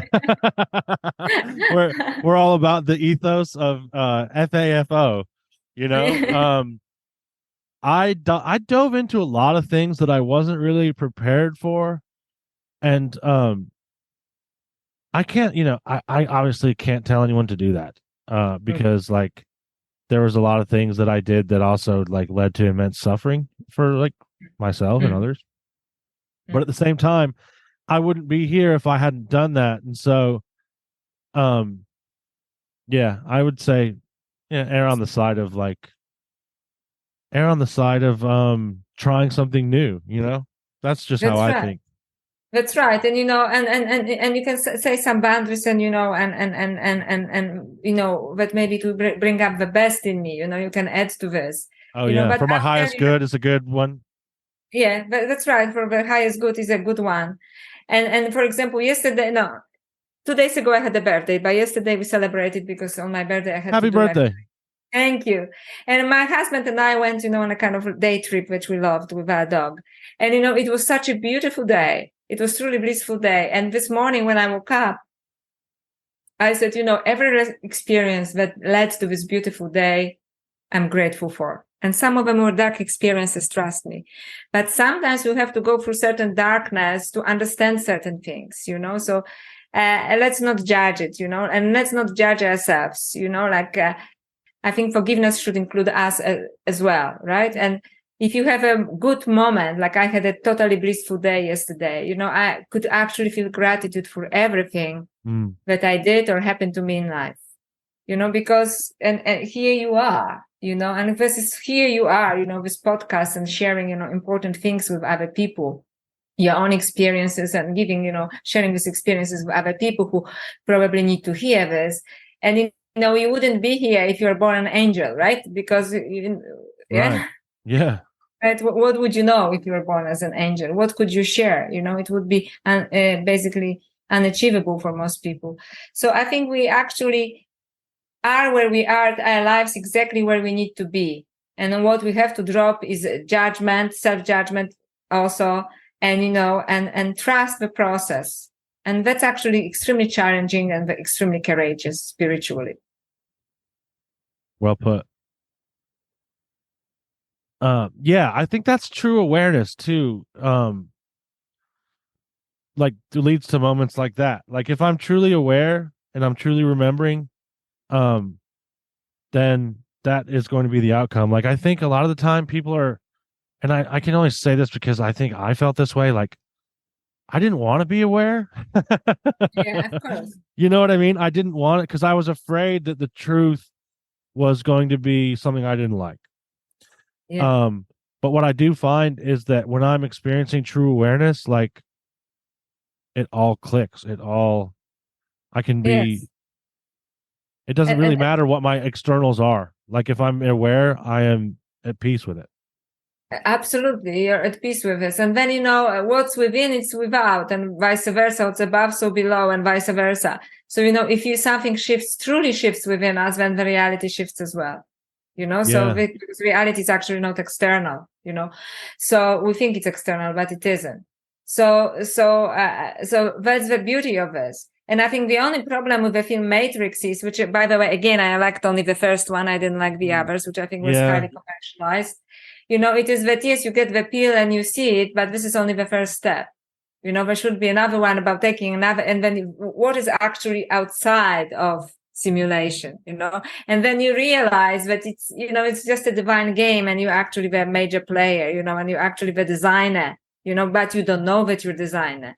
So it's actually in many ways absolutely beautiful, sometimes in a very painful way. And I think this is the best way we can describe our existence in spiritual terms. Yeah, I like it. Yeah, and in the Matrix sequels, it just turned out that what was happening outside of the simulation was just like a weird rave in a cave. Yeah. So you think like, well, yeah, I think so. The original idea was good, but I think they stopped too early, in my opinion. Well, there's something about they just sequels. made it into party, yeah. Yeah, there's something about sequels, right? They're kind of like, it's hard to do them well. Yeah. Like I don't. There are very few sequels that I like, and I didn't like any of the sequels of Matrix. And I liked only the first Star Wars, the original, like 100 years ago. Yeah. And the rest, not really. I thought it just became like a commercial enterprise. Yeah. Well, yeah, that usually happens, right? It usually gets it's just like extractive, and like there was like how many Jaws movies? And at that point it's just like selling tickets and just like that's about using the name, which is kind of an interesting, I think an argument could probably be made that is similar to what happened to Christianity. Yeah, and like the sequels suck. The sequels suck, exactly. Actually, it was never given a chance. Let's put it this way: it's not even a sequel. It just they got all of this rich material, and they said, too complicated, and this. Let's like make it for like dumbest person in the world can understand it, or even worse, like make sure that we don't get the good stuff, right? Right. Or well, yeah, even worse, we don't understand the good stuff, so let's go to the stuff that nobody will be offended by. It's right? fear. So I think that Christianity, in a sense, didn't ever have a chance because it was shown in a way that makes no sense. I'm sorry, like I really tried. Like I couldn't try harder, and I know lots of people who have shows like yours and so on, who gave it like a proper chance, and it just doesn't work. Not because there's something wrong with Jesus or there's something wrong with Mary Magdalene or anybody or the whole story. It is just how the story was told is ridiculous. It just doesn't make sense. And I actually quite enjoy esoteric Christianity, but like it's not even accepted as a part of Christianity almost. So that's why it doesn't even. They're not even the same. You don't count it as a Christianity because I totally understand. So this is what happened. I think like a lowest level of consciousness took over. As often happens. I think there was something else that you had mentioned. Maybe you wanted to talk about the symbolism. Was that something that you wanted to go into, or was I mishearing you when you said? I think we kind of discussed when I started to talk about Nimna, about goddess Nimna, and that the tree of life is actually the axis mundi, which is the process of transition.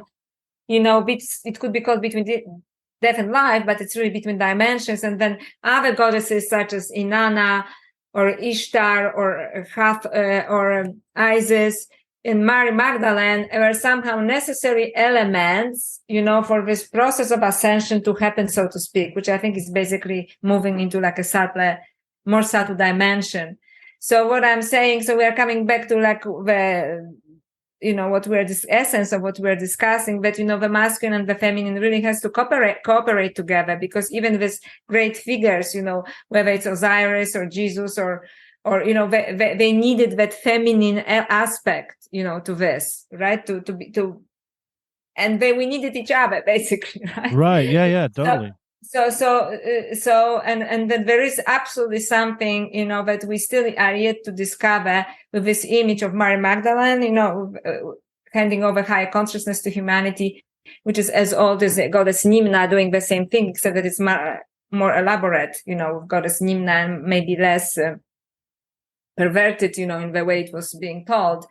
But there is something there, and and it's a challenge for both of us, for both women and men, to explore this, because I think that actually in this unity, and this empowering both the masculine and the feminine, where everything lies, but the separation ends, and whatever means. We spoke about sexual and other means, but it doesn't have to be sexual, right? It can be anything that, kind of make sure that this polarity is being resolved and used, in a kind of magnetic way for our own evolution, spiritual evolution. Yeah, it's out of balance. Yes, it is completely out of balance. And even when we find balance, it is like in traditional terms, both parties agreed, I'm a provider, you're a mother. It is also only on a particular level. And it also has to evolve. People have to have other options, and that's why lots of young people check out, because they don't like these options and they don't have other archetypes, to follow. So we can be together in so many ways, right? And the whole thing is actually to focus on your evolution, and evolution of your partner, and that may sometimes mean parting, which is sad. Yeah. So, but I think this is what we are here to do, to awake while in this body, basically, and celebrate it, not getting too attached to some things which are, human to attach to, but focus on this, focus on things that are normally considered in this world ephemeral, and because this is actually where the treasure lies. Yeah, things that are considered unimportant, or like those are just like leisure pursuits, or or or like career goals, that look, I'm an academic, and if you don't publish, like my book is well researched, but it's also experience based, and it's really non-academic book because it was supposed to be a approachable for everybody. So if I didn't tell anybody at my work that I even wrote this book, and just somebody said, so what did you do? And I said, oh, I'm writing. And we said, oh, how cute, because it is spiritual. So yeah. So it was, she meant it nicely, but it was a complete put down, right? Yeah, totally. Because I would take that. There's a completely different, level value system. And then why would I let it trigger me? We are like, she's there, I'm here. Sure, cute. I'll go with cute, Yeah, sure. Great. Yeah. Thank you. Right? Because there's such a narrow definition what is important, right? Yeah. In business, it's money. In academia, is like prestigious publications, but within a very limited field, you cannot. Very limited. Yeah. Even I was a creative writing major, and we weren't able to write. Even certain genres were off limits. No sci-fi, no fantasy, basically nothing considered genre.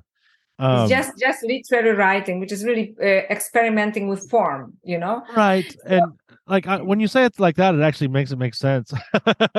It's kind of because I'm exactly where you're coming from, because I was a literary writer even before I became academic and so on. And now then I thought eventually all things come together. For example, for me, so all of this experimentation that I did with voice and stuff, because you have to do it, it's kind of extremely technical. And then I could write this book in a way that it is written, that it's easy to read, I hope, and maybe there is some beauty in it because I had the skill. But what I think what they do there, they just focus on the skill only. So they, it is like perfect form, but there is no meaning in it, right? Yeah, the substance. The same in academia, you have all the references, which is good because you honor other people who did work before you. But you can write about certain things. If you write about Egypt, you have to start, stick to the story. It's only that many years old, Right. So that's a big one. Yeah, that's a big one. And this is where academics are completely wrong, right. So, but this is how they limit themselves. But, just to tell you, you are under such pressure, to produce, and if you have to produce one way that, most people just give into this pressure and most people actually believe it, so that's okay. So we are here. Yeah. Well, your book is very enjoyable, and I find it to be quite poetic. I really enjoy it. Thank you. So before I let you go, is there anything that you want to tell the listeners about in terms of promoting anything or anything you've got coming up or anything they can check out? Oh, okay. Well, thank you. That's very nice of you to ask. So first of all, I hope I'm not too self-promotional, but that book is My Soul and My Body, The Other Goddess, right? So if you want to know something, it is on Amazon. And it's a nice way of connecting with me. I also have a public page on Facebook, which is what you see here, Dr. Joanna Kujawa. And I also just started quite recently, maybe 2-3 months ago, on Instagram. And I have a small YouTube channel. So, any way it works for you, we can connect. And I really love connecting with people because I want to have these conversations. And, and also, give yourself a chance. Right? Don't listen to the noise of the world. It's some kind of brainwashing. I know we all watch Netflix, but boy, is it terrible BS. It just screws you up in every possible way. Occasionally you have some show, that it was worth it. But I think there is a effort of lower consciousness to demean your consciousness, and you are really a divine being, and you have to take charge of your consciousness and make sure that you know what you're putting there, because otherwise, you're limitless. We all limitless. So I think maybe I'd like to finish with that. I love that. Thank you. That's your positivity is inspiring as well, and I really appreciate you coming on and talking to me. Thank you so much. I really enjoyed that conversation, and I really mean it. Even though I realized that I butchered your name completely in the beginning of the episode. Everybody does it. So I don't even Kujawa. Kujawa, because Good. It is, it's different language, spells differently. I'm so used to it. I'm not even. I have Polish ancestors that are shaking their heads just like. Well, thank you so much for coming on and talking to me again. I had a great time talking to you. Me too. Thank you so much. Do you experience weird shit? Do your parents not like to tell their friends about what you do in the woods? Do you make more friends in a graveyard than you do at a party populated by living humans? Do you have interactions with beings that are not strictly considered human? Do other people look at you like you're crazy when you mention talking to trees in casual conversation? If you fist pump, or even just answered yes to any of these questions, you may be a nightbird. So let's sing together. If you'd like to come on the show and flap your gums with me, share your stories, or just talk about the malleable nature of reality for a while, then send me an email at tim@nightbirdpodcast.com. That's tim@nightbirdpodcast.com. I'd love to have you on the show. But until then, I gotta fly. But before I go, let me say this. Remember, you are never alone. I believe you.